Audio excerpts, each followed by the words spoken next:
Olha, eu sei que você já deve ter ouvido cada história absurda por aí. Mas a minha, cara, a minha ultrapassa qualquer limite de dor, de medo, de silêncio. Por 24 anos, eu fui mantida trancada no porão da casa onde eu nasci, e não foi por um sequestrador. Não foi um bandido qualquer. Foi o meu próprio pai, o homem que deveria ter me protegido do mundo. Sabe, foi ele quem me jogou nesse inferno. Me prendeu num lugar frio, escuro, sem nenhuma janela. Ele me tirou a juventude, a liberdade e o pior, a dignidade. Fui abusada incontáveis vezes pelo meu próprio pai. E ele me forçou a gerar um filho em condições desumanas. O.J., pela primeira vez, eu tô quebrando esse silêncio. Não é pra chocar. Ei, não. É pra mostrar que o mal, às vezes, se esconde bem debaixo do nosso nariz, onde a gente menos espera, e que mesmo na escuridão mais profunda, a verdade um dia acha uma frestinha para escapar. E antes de eu continuar, tem mais uma coisinha que eu queria te pedir. Me conta aí nos comentários. De onde é que você está ouvindo essa minha história? Qual é a sua cidade, o seu cantinho nesse Brasilzão tão grande? Fico aqui imaginando onde essa minha voz está chegando. Sabe, quem são as pessoas que pararam um tempinho do dia para escutar tudo isso que eu carreguei no peito por tantos anos, saber de onde você é?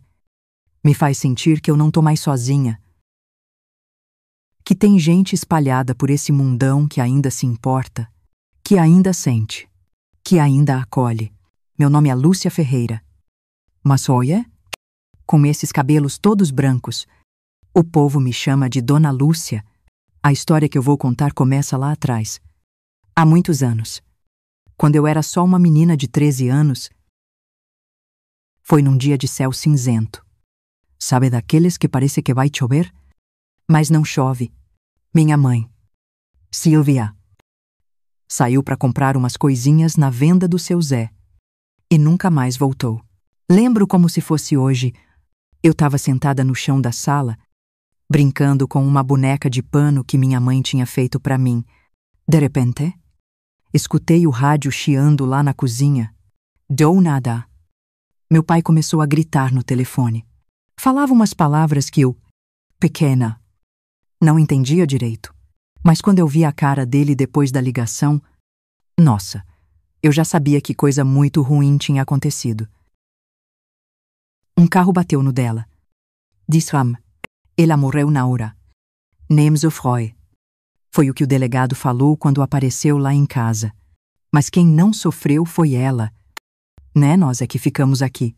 Com esse buraco no peito que parecia não ter fundo, meu pé. O seu Osvaldo Rocha. Nunca foi um homem de muito carinho. Nem antes disso, era um cara caladão. Daqueles que a gente tinha até medo de pedir a bênção, mas depois que a mamãe se foi, ele virou outra pessoa. Os olhos dele perderam o brilho. Sabe? Era como se ele tivesse secado por dentro. Igual planta chama água. Ele começou a se trancar no quarto por dias. Janelas fechadas. Mesmo num calor de rachar o asfalto, a cachaça virou a melhor amiga dele. Sempre tinha uma garrafa de 51 debaixo da cama ou escondida atrás da pia. O pessoal do bairro parou de vir em casa. Primeiro porque ele espantava todo mundo com o mau humor dele. Depois, porque foram esquecendo da gente, como se aquela casa grande no fim da estrada de terra tivesse virado assombrada. E eu, mesmo sendo uma pirralha, tive que aprender a me virar. Aprendi a fazer comida no fogão a lenha, a lavar nossa roupa no tanque, a varrer os cantos cheios de poeira da casa, às vezes. Quando meu pai dormia de tanto beber, eu pegava o retrato da mamãe e conversava com ela baixinho. Mãe, tá difícil aqui sem a senhora. Viu? O que é que eu faço? Eu perguntava, sem nunca esperar resposta. Na escola, as professoras até perceberam que eu estava diferente. Me quieta. Mas ninguém fez muita pergunta. Naquele tempo, enfim, Problema de família se resolvia dentro de casa. Ninguém metia a colher. Então eu fui aprendendo a engolir o choro, a esconder as marcas quando meu pai perdia a paciência comigo, a sorrir sem vontade nenhuma quando alguém perguntava se estava tudo bem.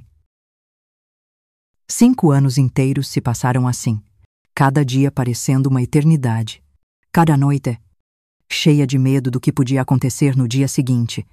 E eu crescia. Meu corpo de menina mudava, e os olhos do meu pai também foram mudando o jeito de me olhar. Foi numa tarde de calor, daquelas que até as cigarras param de cantar, que tudo piorou de vez. Eu tinha acabado de lavar a louça do almoço quando escutei meu pai me chamando lá do quarto. Leo, vem cá. Ele falou com uma voz mansa. Uma voz que eu nunca tinha ouvido antes. Aquilo me deu um arrepio na espinha.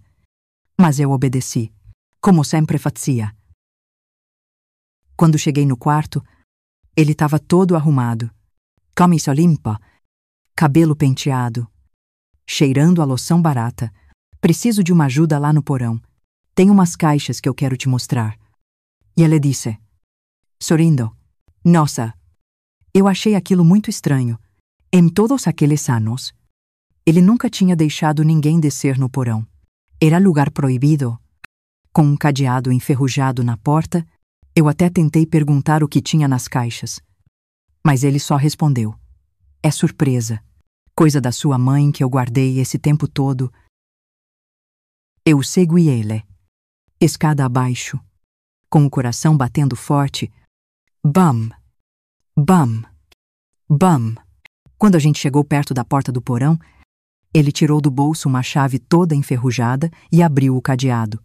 A escada pro porão era escura, de madeira velha que rangia a cada passo. E eu recitei ali na porta. Mas ele insistiu. Vai na frente. Foi quando eu desci o primeiro degrau que senti ele se aproximar por trás. Um pano com um cheiro forte cobriu meu nariz e minha boca. Eu tentei lutar, me debater.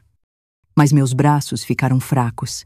Minhas pernas bambearam e tudo foi ficando escuro. Como se a noite tivesse caído de repente dentro da minha cabeça. Quando eu acordei, não sabia dizer quanto tempo tinha passado. Minha cabeça doía muito. Minha boca estava seca, que nem papel. Tentei me mexer. Mas meus pulsos estavam presos com correntes. Presos numa parede fria. De tijolos, o porão era pequeno, úmido. Tinha um cheiro de mofo misturado com terra. A única luz que entrava vinha de uma frestinha no teto. Mal dava para enxergar direito. No começo, eu pensei que era algum castigo maluco daqueles que meu pai inventava quando bebia demais. Chamei por ele. Gritei até minha garganta arder.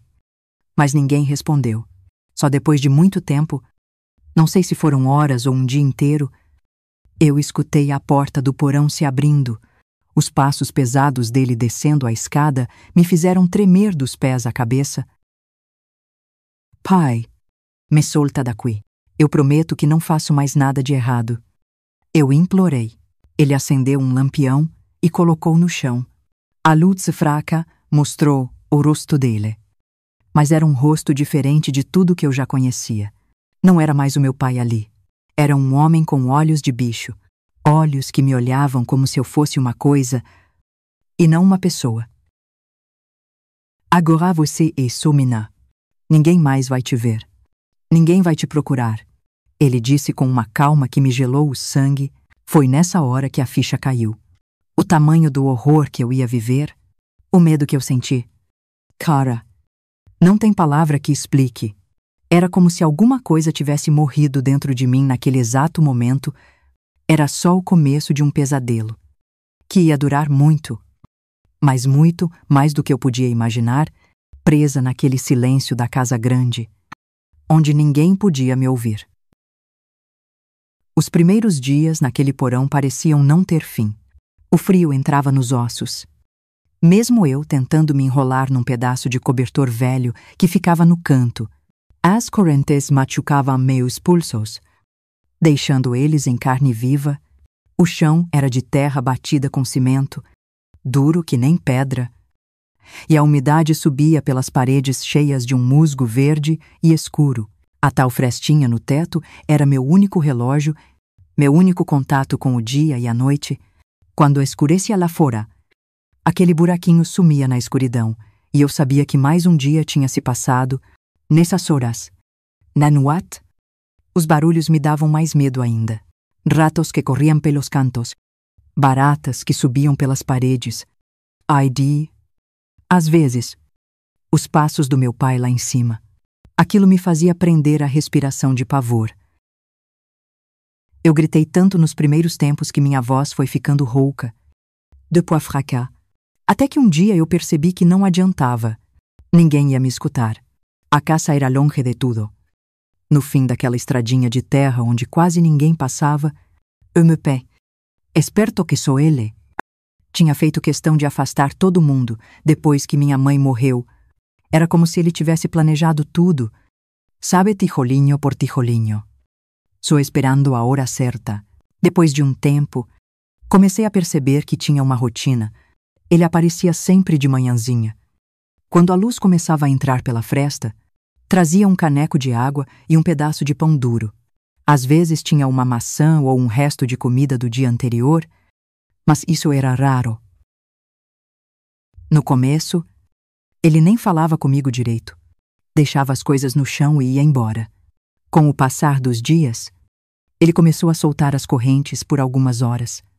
Para eu poder me mexer um pouco dentro daquele espaço minúsculo, foi nessas horas que eu descobri que tinha um balde num canto. Era para eu fazer minhas necessidades. Uma vez por semana, ele trazia água num balde maior, para eu me lavar, sempre de olho, nunca me deixando sozinha. E foi aí que começou o pior de tudo. Ele dizia coisas que me davam um nojo profundo, que desde que me viu virando mocinha já pensava naquilo, que agora eu era só dele e ninguém ia saber. Os olhos dele eram de um jeito que não dá nem para explicar, pareciam os de um bicho faminto. No começo, ele inventava desculpas. Dizia que o mundo lá fora era perigoso demais para uma menina como eu, que ele só estava me protegendo dos homens que iam querer me fazer mal. Falava que eu era especial demais para viver como as outras, que eu tinha nascido para ficar ali. Como ele corava, implorava, dizia que queria voltar para a escola, ver minhas amigas. Mas ele sorria, como se eu tivesse contado uma piada muito sem graça. As visitas dele foram ficando mais longas. As mãos dele começaram a me tocar de um jeito que me dava vontade de arrancar a minha própria pele fora depois. Eu tentei lutar nas primeiras vezes, mas ele era forte demais. E quanto mais eu resistia, mais ele me machucava. Aprendi que ficar quieta doía menos. Pelo menos no corpo, mas por dentro, cada pedacinho de mim ia morrendo aos poucos, como uma planta sem água. O tempo foi passando sem eu saber direito quanto. Não tinha calendário. Não tinha como marcar os dias. Só sabia que era muito tempo, porque meu corpo mudou. Cresci mais um pouco. Mesmo quase sem comer, quando acho que eu já estava uns 2 anos naquela situação, um dia ele desceu diferente. Estava nervoso. Andando de um lado para o outro feito formiga quando a gente mexe no formigueiro. Na mão, ele trazia papel e caneta.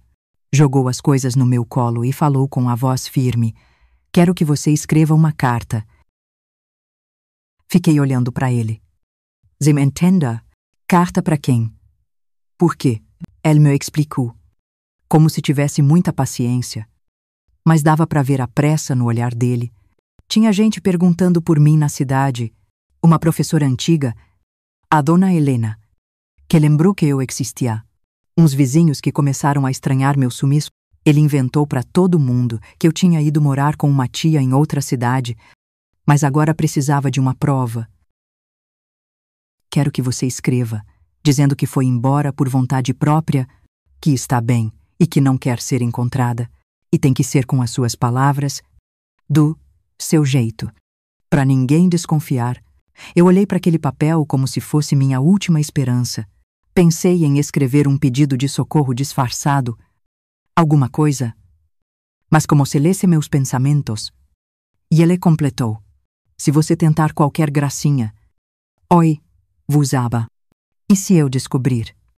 Você vai ficar sem comida, até aprender a lição. Olhei para minha própria magreza. Senti meu estômago que já doía sem parar de tanta fome.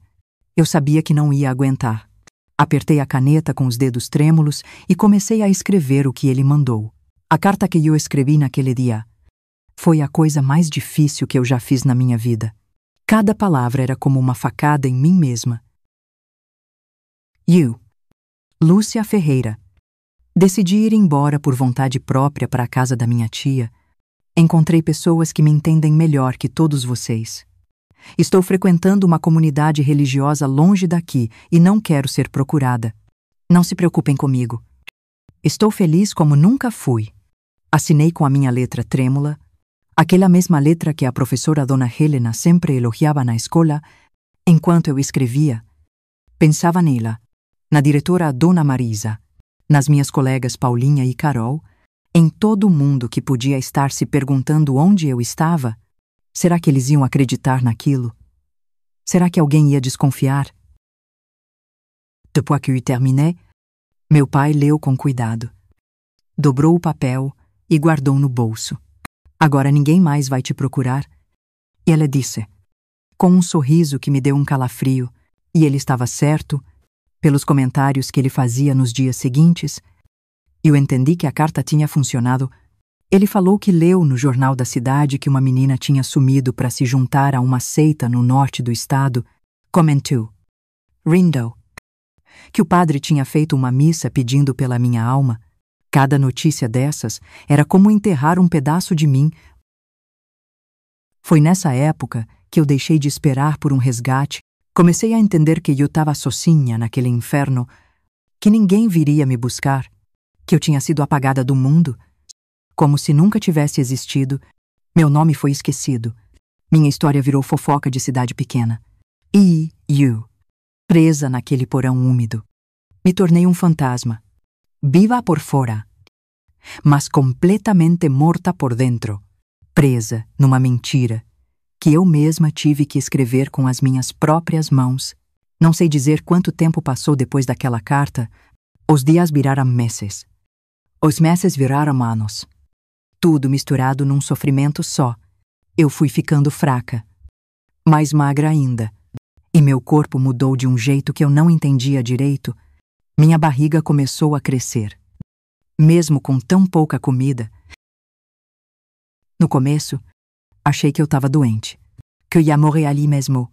Mas um dia eu senti um movimento por dentro, como se fosse um peixinho nadando. Foi aí que a ficha caiu. Mesmo sem ninguém para me explicar nada. Eu estava esperando um filho do meu próprio pai, quando ele percebeu minha barriga crescendo. E ficou diferente. Às vezes me olhava com nojo, outras com uma curiosidade que me dava um medo danado. Começou a trazer mais comida. Não era muita coisa, mas um pouco mais do que antes. Não era por bondade. Quase não. Era porque ele tinha medo que aquela criança morresse antes de nascer. Eu não contei para ele quando as dores começaram. Aguentei sozinha o quanto pude, mordendo o cobertor velho para não gritar. Era uma dor que parecia me rasgar em duas. Que ia e voltava, cada vez mais forte. Como onda no mar, não tinha ninguém para me ajudar. Ninguém para me dizer o que fazer. Só eu, aquela criança querendo nascer.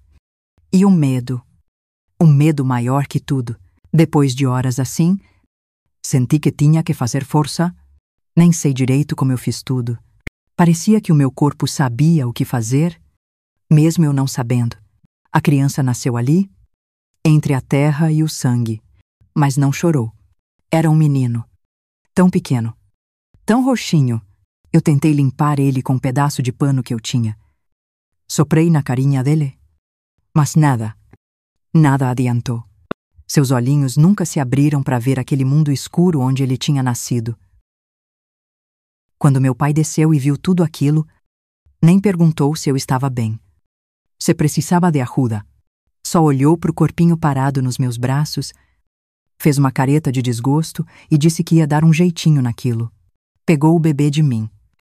como se fosse um saco de lixo, e subiu as escadas. Eu não sei o que ele fez. On enterrou. Ce est que enterrou. Ele nunca me contou, e eu nunca perguntei. Eu não chorei na hora. Parecia que as minhas lágrimas tinham secado por dentro. Só fiquei ali, sentada na poça do meu próprio sangue, olhando pro nada, sentindo um vazio maior que o mundo. Demorei dias para conseguir me levantar direito. O corpo doendo, uma febre que ia e vinha, achei que eu ia morrer também. E por um tempo, tu até desejei isso. Pelo menos ia acabar tudo. Mas a morte não veio me buscar. Me corpo, mesmo fraco e judiado, foi se curando aos poucos. Os meses seguintes foram os mais silenciosos. Meu pai quase não descia. Só para deixar comida e água, não encostava mais em mim. Era como se tivesse nojo. O medo? Não sei dizer. Por um lado, foi um alívio. Por outro, a solidão era tanta que comecei a falar sozinha. Só para ouvir uma voz humana naquele lugar, conversava com minha mãe, que já tinha morrido. Com o bebê que não viveu, inventava histórias na minha cabeça para não enlouquecer. Tinha dias que eu nem sabia mais se era dia ou noite. Se eu estava acordada ou sonhando, o tempo virou uma coisa esquisita que passava sem passar. 2 anos se passaram assim. Pelo menos acho que foi esse tempo. Nesse tempo, ele voltou a praticar seus abusos comigo, e então começou tudo de novo. A barriga crescendo. Os enjoos. O cansaço ainda maior. Meu pai voltou a me visitar daquele jeito, mesmo eu implorando que não. Dizendo que eu podia ter outro bebê, parecia que ele nem me ouvia mais. O seu ouvia não se importava nem um pouco. Desta vez, eu já sabia o que ia acontecer. Já conhecia os sinais do corpo. Quando as dores começaram, eu me preparei como pude. Usei o pouco de água que tinha para limpar o lugar onde eu ia deitar. Guardei uns panos menos sujos para ora. Respirei fundo e aguentei cada dor. Uma por uma, contando na minha cabeça para me distrair. Foi mais rápido que da primeira vez, mas ainda assim doeu demais. Quando senti que estava na hora de fazer força, eu mordi meu próprio braço para não gritar, e depois de um tempo que pareceu uma vida inteira, eu o vi, corinho fraco, como um gatinho recém-nascido. Abri os olhos e vi, nas minhas mãos trêmulas, uma criaturinha vermelha e enrugada. Mexendo os bracinhos no ar, menino, vivo. Com um choro que era o som mais bonito que eu já tinha ouvido naquele porão, limpei ele como pude, enrolei no pedaço mais limpo de pano que eu tinha guardado. E ali, naquele inferno escuro e frio, eu senti pela primeira vez em tantos anos algo parecido com felicidade. Dei a ele o nome de Mateus. Mateus Ferreira, porque ele surgiu como um milagre na escuridão. Como se Deus tivesse finalmente se lembrado que eu existia. Meu pai não gostou nada quando viu que o bebê tinha nascido vivo. Desceu as escadas pisando forte.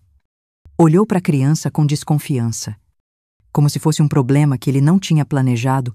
Vai dar trabalho, vai chorar, vai chamar a atenção. Ele resmungou. Pensei que ele fosse levar meu filho embora também. E apertei o pequeno Mateus contra o peito com a pouca força que eu tinha. Não leva ele. Por favor. Implorei com uma voz fraca.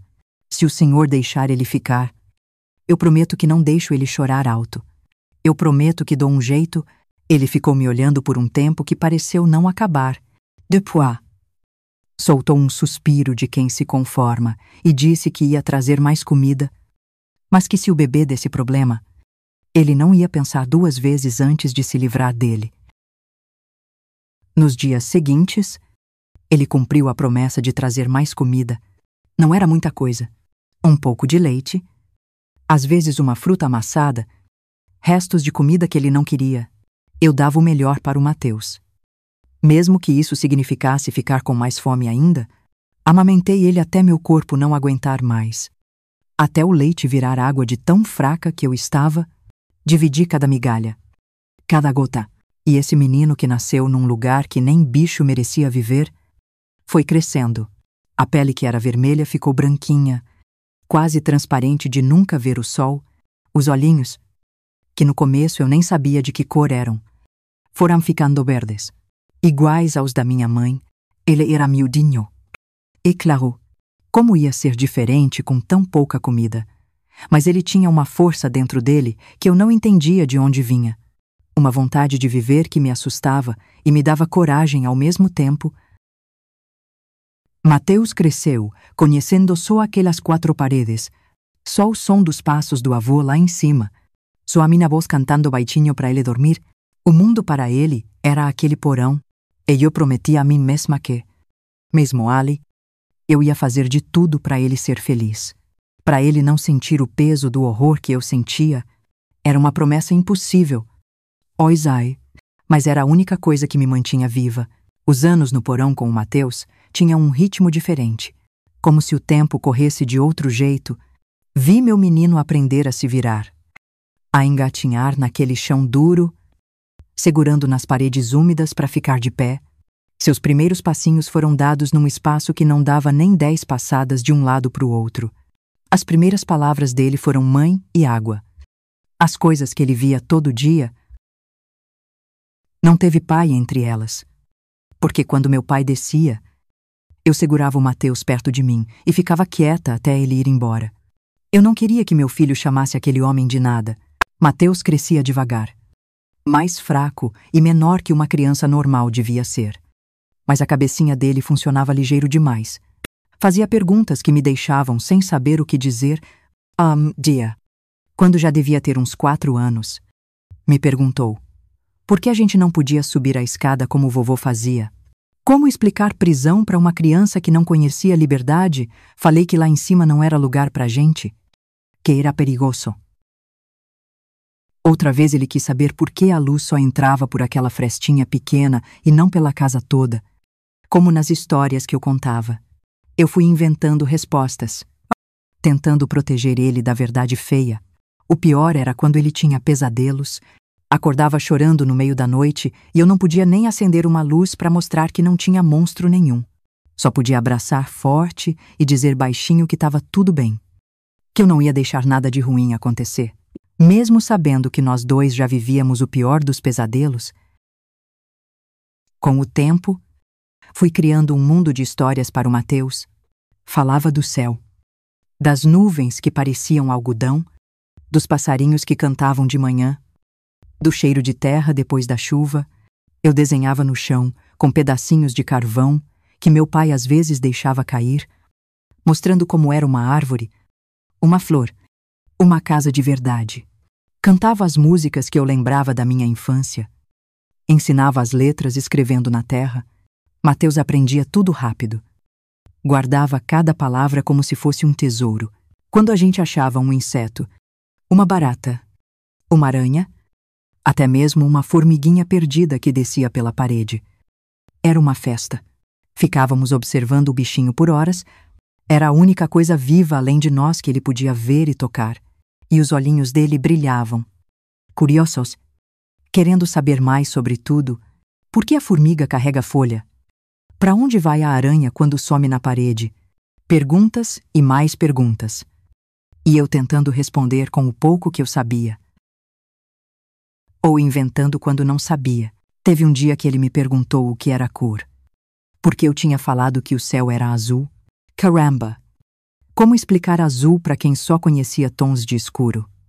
Peguei um pedacinho de pano que tinha descosturado da minha saia velha, que tinha um restinho de cor já bem desbotada. É mais ou menos assim. Filho, só que mais bonito, mais vivo. Eu falei, mostrando. Ele ficou olhando aquele trapo por tanto tempo, com tanta concentração, que me partiu o coração. Imaginação? Uma criança de 5, 6 anos, que nunca tinha visto uma cor de verdade, só tinha ouvido falar. Meu pai foi ficando mais velho e mais imprevisível. Tinha dias que ele trazia comida boa, um pedaço de frango, uma fruta fresca, até um doce de vez em quando. Nos outros, desaparecia por quase uma semana, nos deixando com tão pouca água e comida que eu achava que a gente ia morrer ali mesmo. Quando ele voltava desses sumiços, geralmente estava bêbado e bravo. Gritava coisas sem sentido. Ruensinhava. Me abusava sem dó. E às vezes batia em mim na frente do Mateus. Eu mandava meu filho ficar no canto mais escuro do porão, de olhos fechados e mãos nos ouvidos, mas eu sei que ele via e ouvia muito mais do que eu queria. Notei também que meu pai tinha começado a olhar para o Mateus de um jeito diferente quando ele foi crescendo. Um olhar desconfiado, como se o menino fosse uma ameaça que aumentava a cada dia. Isso começou a me dar um medo novo, um pavor que eu não tinha sentido antes. E se ele decidisse se livrar do meu filho? Se ele achasse que o Mateus estava ficando grande demais? Forte de mai, de nuit. Quando o Mateus dormia, eu rezava baixinho, pedindo a Deus que não deixasse isso acontecer, que protegesse meu menino. Eu não me importava mais comigo mesma. Depois de tantos anos ali, eu já tinha aceitado meu destino. Mas pelo Mateus, eu seria capaz de qualquer coisa. Eu tentava esconder esses pensamentos ruins, mostrar sempre um sorriso para o meu filho, inventar brincadeiras novas com as mesmas coisas de sempre. A gente transformava pedrinhas em soldadinhos, riscos no chão viravam estradas. Sombras na parede se transformavam em animais, quando eu fazia formas com as mãos. Era um teatro constante de fingir que aquilo era normal, que a gente podia ser feliz mesmo preso naquele buraco. Quando Mateus fez 8 anos, eu calculava o tempo pelas estações que dava para perceber pela mudança de temperatura no porão. Notei que ele não estava bem. Ele sempre foi magrinho. Claro, nunca teve comida suficiente para crescer direito. Mas agora ele estava diferente. A pele quente demais, os olhos fundos. A respiração difícil começou com uma tosse seca que foi piorando dia após dia. Tentei de tudo. Enrolei ele nos panos que a gente tinha. Dei água em golinhos pequenos. Cantei até minha voz ficar rouca. Nada adiantava. A febre subia tanto que ele tremia, os lábios ficavam roxos e em alguns momentos ele nem me reconhecia mais. Eu comecei a bater na porta do porão, a gritar por ajuda, coisa que eu não fazia há anos. No começo, meu pé ignorou. Depois desceu furioso, me ruinando. Foi só quando ele viu o estado do Mateus que o rosto dele mudou. Não era preocupação de avô. Não. Era medo de perder o controle da situação. Aquela criança morrendo podia levantar perguntas que ele não queria responder. Eu nunca vou esquecer a expressão dele enquanto olhava para o neto ardendo em febre. Os olhos arregalados, a boca apertada, o suor escorrendo pela testa enrugada. Era o olhar de um homem encurralado. Ficou andando de um lado para o outro, passando a mão na cabeça, resmungando coisas que não dava para entender direito. Até que ele parou de repente. Me olhou fixo e disse as palavras que mudaram tudo. Vamos ter que sair. Vamos ter que levar ele num médico. Eu fiquei parada, sem acreditar no que eu estava ouvindo. Sair, depois de tantos anos, ver o mundo lá fora de novo, sente meu coração disparar no peito. Um misto de esperança e terror me invadindo por dentro. Seria esse o momento que eu esperava há tanto tempo, uma chance de salvar meu filho e, como sabe, de escapar daquele inferno. Meu pai desceu as escadas trazendo uma coisa que eu não via há tanto tempo, que quase tinha esquecido como era. Roupa limpa. Jogou um vestido simples para mim, desbotado mas sem rasgos, e uma camisa com uma calça pequena para o Mateus. Vista isso nele e se arrume. Falou seco. Vamos levar o menino no hospital da cidade.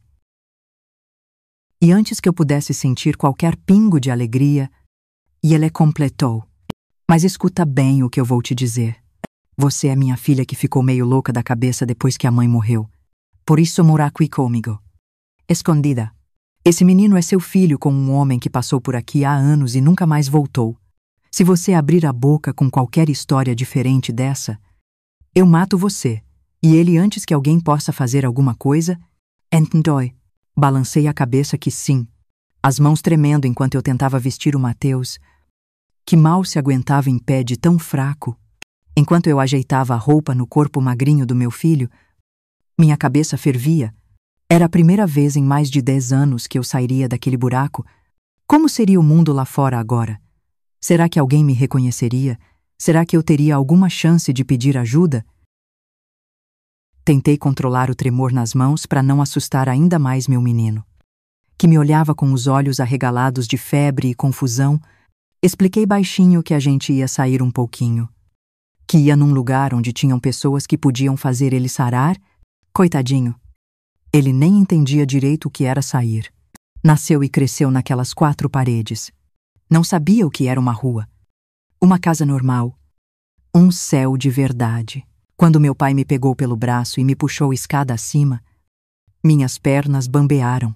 Os degraus pareciam não acabar mais. E a claridade lá em cima machucava meus olhos. Tão acostumados com a escuridão, ao chegar na cozinha, precisei me apoiar na parede para não cair. Era tudo igual e diferente ao mesmo tempo. A mesa velha ainda era a mesma, mas agora coberta de garrafas vazias e sujeira. O fogão a lenha continuava no mesmo canto, só que todo enferrujado. As janelas agora estavam cobertas por panos escuros. Pregados nas paredes, meu pai me empurrou em direção à porta e disse para eu carregar o Mateus, que ele mal se aguentava em pé. Peguei meu filho no colo, mesmo sentindo meus braços fracos demais para aquele peso. Era a primeira vez que o Mateus sentia o vento no rosto. Vi seus olhinhos piscando sem parar. Assustados com tamanha claridade, mesmo sendo um dia nublado, o quintal estava abandonado. O que antes era uma horta, agora era só mato alto. A cerca caindo aos pedaços. Lá no fundo, vi o chevette velho do meu pai, ainda mais acabado que na minha lembrança, mas funcionando. Ele abriu a porta de trás e praticamente nos jogou lá dentro.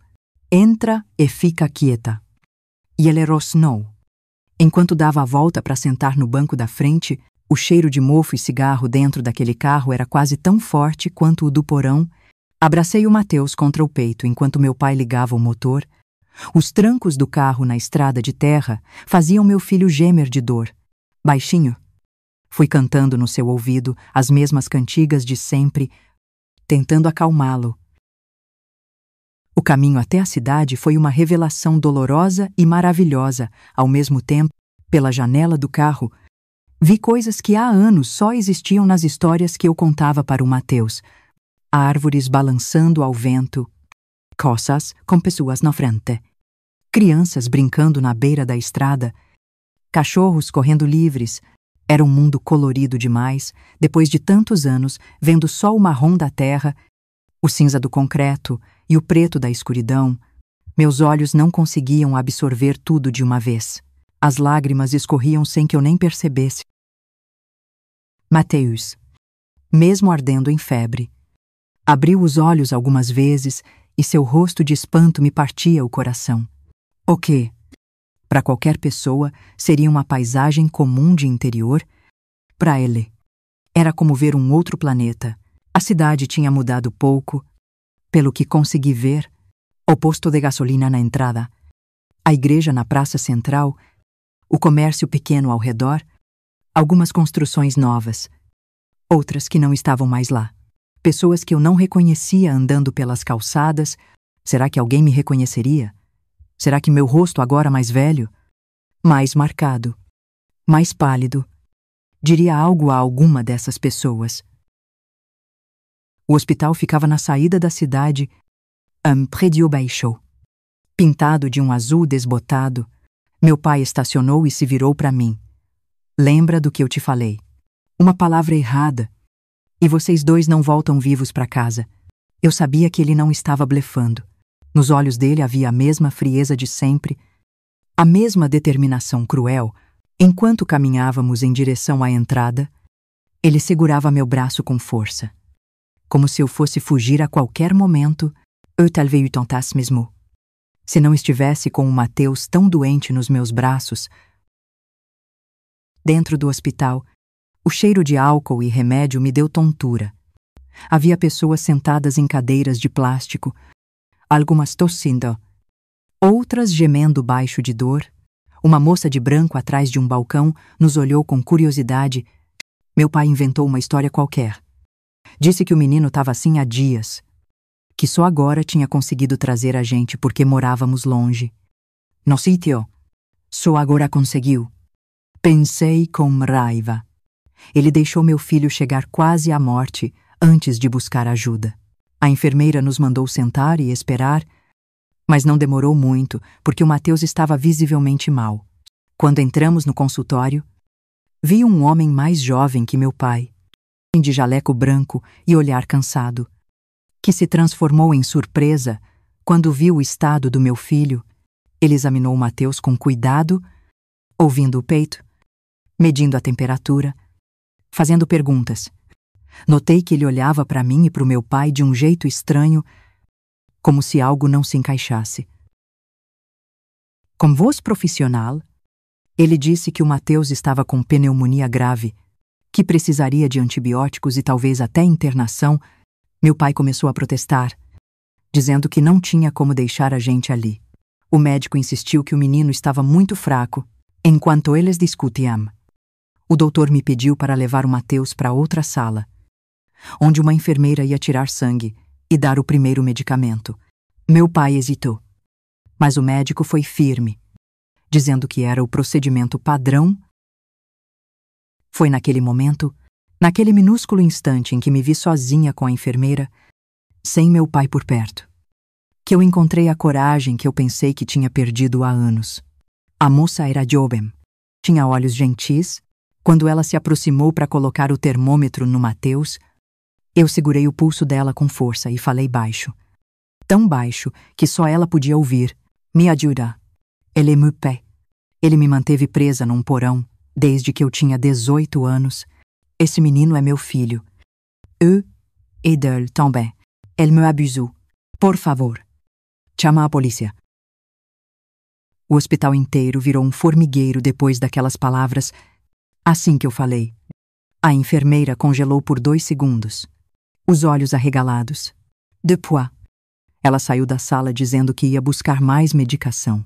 Não demorou nem 5 minutos e ela voltou com o médico e 2 homens de uniforme.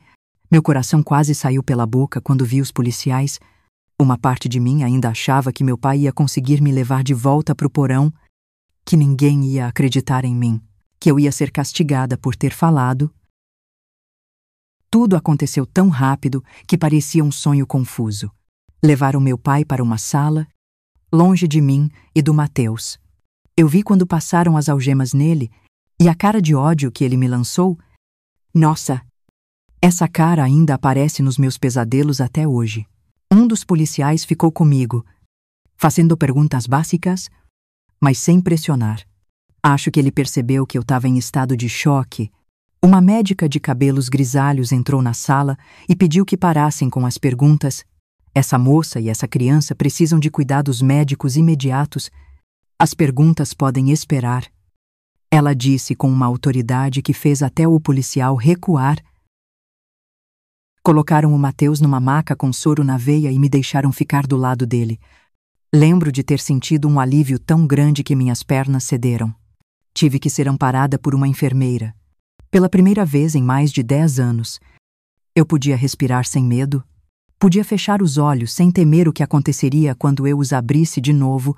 Quando o Mateus adormeceu com a medicação, me deixaram tomar um banho quente. Um banho de verdade, algo que eu não fazia desde que tinha sido presa naquele porão. A água escorrendo pelo meu corpo esquelético levava anos de sujeira, mas não conseguia lavar as marcas mais profundas. Sentada no chão do banheiro, deixei as lágrimas se misturarem com a água do chuveiro, chorando de alívio, de medo, de culpa por não ter conseguido proteger meu filho daquela vida. De tantas emoções misturadas que eu nem sabia nomear.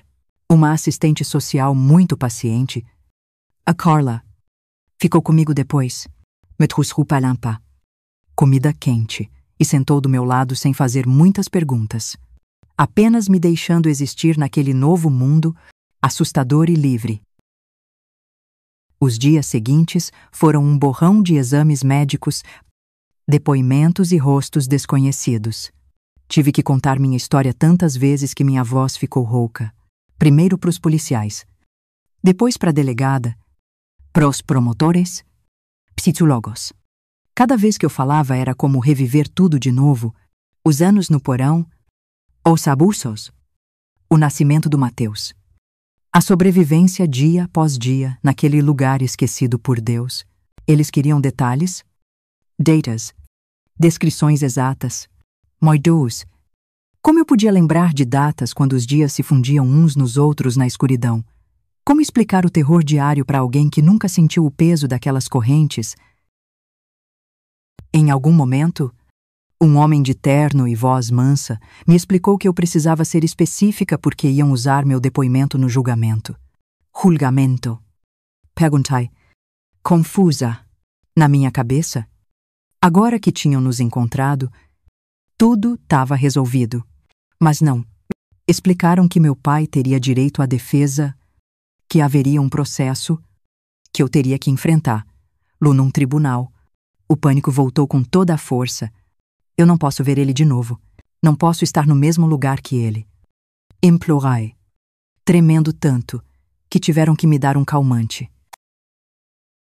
A promotora, uma mulher de meia-idade com olhos firmes, mas guentes, segurou minha mão e prometeu: vamos fazer de tudo para que você não precise encará-lo diretamente. Enquanto isso, o Mateus melhorava aos poucos no hospital. A pneumonia recuava. Mas os médicos estavam preocupados com outras coisas. Anemia severa, raquitismo, desenvolvimento atrasado, problemas nos olhos por falta de luz. Para mim, o mais difícil era ver como ele reagia a tudo aquilo. O menino que nunca tinha visto mais que um raio de sol agora estava cercado de pessoas, máquinas, barulhos, luzes. Qualquer som mais alto fazia-se encolher. Nas primeiras noites, ele só conseguia dormir se eu cantasse as mesmas cantigas do porão, com a luz do quarto acesa, porque o escuro agora o apavorava. As enfermeiras tentavam ser carinhosas. Traziam brinquedos, livros coloridos. Mas o Mateus não sabia o que fazer com eles. Dia. Uma delas trouxe um aviãozinho de plástico vermelho, e ele ficou olhando para o objeto sem entender. É um avião. Filho, voa lá no céu. Eu expliquei, fazendo gestos. Ele segurou o brinquedo com cuidado, como se fosse quebrar, e perguntou igual os passarinhos das suas histórias: mãe? Foi aí que eu desabei a chorar na frente de todo mundo. O julgamento começou 3 meses depois. O Mateus já estava mais forte, e eu, um pouco menos frágil, pelo menos fisicamente. Mentalmente, eu ainda me sentia como se estivesse pisando em gelo fino, pronta para afundar a qualquer momento. Nos colocaram numa casa de apoio às vítimas, um lugar simples, mas limpo, com outras mulheres e crianças que também tinham suas histórias de horror. Tínhamos acompanhamento constante de psicólogos, médicos, assistentes sociais. O Mateus começou uma alfabetização especial, já que, apesar de eu ter tentado ensinar o básico no porão, ele nunca tinha visto um livro de verdade. Fiquei impressionada como, mesmo depois de tudo, ele mantinha aquela curiosidade, aquela vontade de aprender sobre o mundo. A casa tinha um quintal pequeno com uma árvore, e ele passava horas olhando para cima, observando as folhas, apontando cada passarinho, perguntando seus nomes, suas cores. O tribunal era um prédio grande, imponente, que me fazia sentir pequena e exposta. Nas primeiras audiências, não tive que ficar na mesma sala que meu pai. Depus por um sistema de vídeo, numa sala separada. Mesmo assim, saber que ele estava ali perto fazia meu estômago revirar. O advogado dele tentou de tudo, disse que eu tinha problemas mentais, que eu tinha fugido de casa anos atrás e voltado com um filho, que ele apenas tinha me acolhido no porão porque eu pedia, porque eu tinha medo do mundo lá fora. Era absurdo, mas o pior foi quando trouxeram aquela carta, aquela que ele tinha me forçado a escrever, veja, meritissimo. Ela mesma escreveu que estava indo embora. Meu advogado, um homem dedicado fornecido pelo Estado, rebateu com as provas. O porão adaptado como prisão, as correntes ainda presas na parede, os laudos médicos mostrando anos de desnutrição e abuso e o DNA, confirmando que o Mateus era filho e neto daquele monstro. O mais difícil foi quando mostraram fotos do porão para o júri. Eu não conseguia olhar. A cama improvisada. Os desenhos do Mateus na parede com carvão. O balde. Os restos de comida. Era como ver um pesadelo se tornar real na frente de todo mundo. Me deu vontade de vomitar. O veredito veio depois de 2 semanas. Culpado de todas as acusações. Sequestro. Cárcere privado. Estupro. Abuso infantil. Tortura. A sentença prisão perpétua e sem chance de condicional. Quando o juiz leu a decisão, senti um estranho vazio. Não era a alegria que eu esperava sentir, nem mesmo alívio completo. Era como se uma porta finalmente se fechasse, mas o quarto onde eu estava continuasse na penumbra. Meu pai foi levado, algemado, e antes de sair da sala, ele olhou para mim pela primeira vez, desde que tudo começou. Não vi arrependimento naqueles olhos, apenas uma raiva fria. Calculista, eu entendi naquele momento que, mesmo atrás das grades, ele ainda se achava no direito de ter feito o que fez. 1 mês depois da sentença, a Carla, a assistente social que virou quase uma amiga, veio com uma proposta que mudaria nossas vidas. O Estado pode oferecer a vocês um programa de proteção. Ela explicou com cuidado. Novas identidades. Um novo começo em outro estado, longe daqui, onde ninguém conhece a história de vocês. No começo, eu resisti. Mudar de nome parecia apagar quem eu era. Como se eu estivesse dando ao meu pai uma última vitória, fazendo a Lúcia desaparecer de vez. Mas então eu pensei no Mateus. Como seria para ele crescer ali, onde seria sempre o menino do porão, o filho do estupro? Ele merecia uma chance de ser só uma criança normal, de construir a própria identidade sem o peso daquele passado. Depois de pensar muito, eu aceitei. Nos mudamos para uma cidade pequena no sul do país, com novos nomes, novos documentos, uma história inventada sobre sermos viúva e filho de um trabalhador rural. O governo nos deu uma casinha simples, apoio financeiro por um tempo e acompanhamento psicológico. Os primeiros meses foram estranhos. Precisei aprender a atender por outro nome, a inventar um passado que nunca existiu, a não me sobressaltar cada vez que alguém batia na porta. O Mateus se adaptou mais fácil, como as crianças fazem. Foi matriculado numa escola especial que respeitava o ritmo dele. Começou a fazer amigos, a brincar como nunca tinha podido antes. Às vezes, ele acordava no meio da noite me chamando. Assustado, confuso, eu o abraçava forte e dizia: estamos em casa. Filho, nossa casa de verdade. E aos poucos, com muita paciência e muito amor, fomos aprendendo a viver na luz. Depois de tanto tempo na escuridão, Roger, 30 anos depois da nossa libertação, sou uma senhora de 60 e poucos anos, com cabelos brancos que não pinto por escolha. Cada fio prateado é uma marca de sobrevivência que eu carrego com orgulho. Nossa vida foi se construindo devagarzinho, como uma casa que se ergue tijolo por tijolo. Nos primeiros anos, com as novas identidades, eu vivia com um medo constante de que meu pai nos descobrisse, que ele escapasse da prisão, que aparecesse na nossa porta. Eu dormia com uma faca debaixo do travesseiro. Acordava várias vezes de noite para checar se as portas estavam trancadas, se o Mateus estava seguro na cama dele. Aos poucos, os pesadelos foram ficando menos frequentes, mas nunca desapareceram por completo.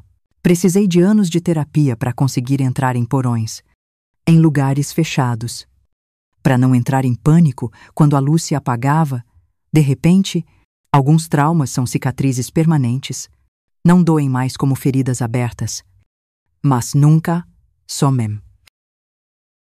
Meu filho foi minha maior motivação. Vê-lo crescer em liberdade, aprender a ler e escrever de verdade, fazer amigos, brincar ao sol. Era como viver outra vida, através dele. O Mateus teve dificuldades. Claro, o começo na escola foi complicado.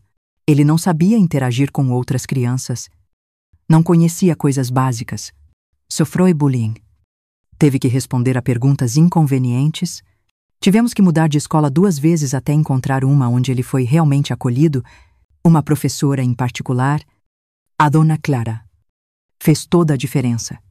Ela percebeu que ele era diferente sem saber da nossa história. Só a diretora sábia. E ela deu um jeitinho especial de ajudar ele a se integrar. Eu trabalhei em vários empregos simples.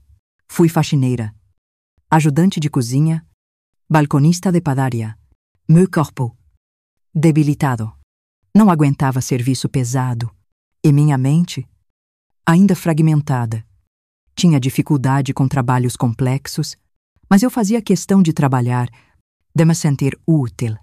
A dependência do auxílio do governo me lembrava demais da dependência que eu tinha do meu pai no porão. Eu queria ser dona da minha vida.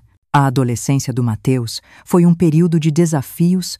Por volta dos 15 anos, ele começou a fazer perguntas mais difíceis. Queria saber mais sobre o passado, sobre quem era o pai dele. Por que a gente não tinha família como os amigos dele? Eu sabia que um dia teria que contar toda a verdade. O psicólogo me orientou sobre como fazer isso. Numa tarde de domingo, depois de preparar o bolo de fubá que ele tanto gostava, sentamos na varanda e eu contei tudo. Falei do meu pai, do porão, de como ele nasceu, do resgate, do julgamento, de tudo. O Mateus ouviu em silêncio, de cabeça baixa. Quando terminei, ele não chorou, não gritou, apenas me perguntou se podia ficar sozinho. Naquela noite, ouvi ele socando o travesseiro no quarto. O que me surpreendeu foi a reação dele alguns dias depois. Ele entrou na cozinha enquanto eu fazia o café e disse: simplesmente, mãe, você é a pessoa mais forte que eu já conheci. O que você fez por mim, ninguém mais no mundo teria feito. Não me importa quem é meu pai biológico. Você é minha mãe e meu pai. Minha família inteira. Essas palavras, moi Deus, curaram algo dentro de mim que eu nem sabia que ainda estava quebrado. O Mateus passou por uma fase difícil depois disso, mas a gente atravessou junto. E ele se transformou num homem incrível, decidiu estudar psicologia, inspirado pela nossa própria história. Vê-lo se formando na faculdade. Nossa, foi um dos momentos mais emocionantes da minha vida. Aquele menino nascido na escuridão, agora de beca, recebendo um diploma, pronto para ajudar outras pessoas a encontrarem luz. Hoje, ele é especializado em trauma infantil. Casou-se com a Fernanda, uma colega de trabalho, e me deram 2 netos lindos que são a alegria da minha velhice. Os pequenos não sabem de toda a história ainda. Contaremos quando tiverem idade. Por enquanto, só sabem que a vovó tem muitas histórias para contar e que às vezes fica triste sem motivo. O Mateus construiu uma vida plena, embora carregue suas marcas. O susto quando uma porta bate forte, a necessidade de dormir com uma luzinha acesa, um certo pânico em espaços pequenos. Algumas feridas nunca cicatrizam por completo. Quanto ao meu pai, soube pelo nosso antigo advogado que ele morreu na prisão há uns 10 anos. Não senti alegria, nem tristeza, apenas um vazio. E, finalmente, a certeza de que ele jamais poderia nos encontrar. Não fui ao enterro. Não quis saber de mais nada. Fechei aquele capítulo.